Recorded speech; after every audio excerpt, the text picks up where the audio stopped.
Bonjour, bienvenue en pays catalan. Bonjour. Ici Jean-Michel Martinez du journal catalan pour TV4. Je suis avec monsieur le ministre Jean-Michel Bailly. Bonjour. Bonjour. Vous êtes venu exprès à Serré pour reconnaître un petit peu une réussite économique et aussi d'aménagement du territoire, puisque vous êtes vous-même ministre de l'aménagement du territoire, c'est bien ça? Une remarquable réussite en matière d'innovation. Des chercheurs exceptionnels qui ont trouvé un procédé incroyable, Unique au monde?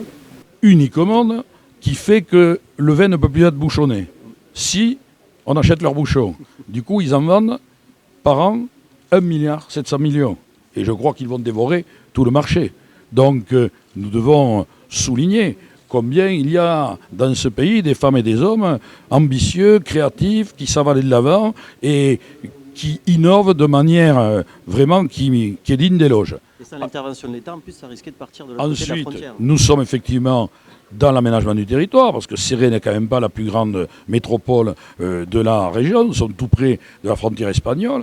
Et cette usine allait déménager en Espagne. Le directeur général, au nom de son histoire locale, a souhaité tout faire pour la conserver ici.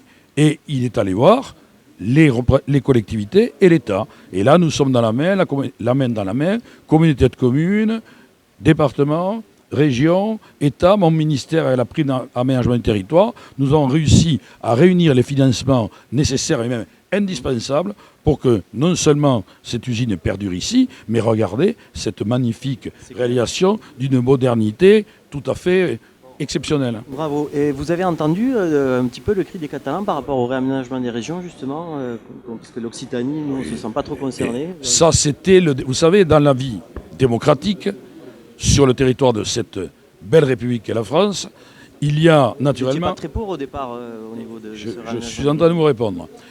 Moi j'étais pour Languedoc. Il y a le temps de la concertation, le temps du débat. Il a été très vif, le débat, il a été long, il a été... Un peu remis en question chez nous. Non, mais attendez, laissez-moi finir. Il a été très vif, très long, poussé à l'extrême.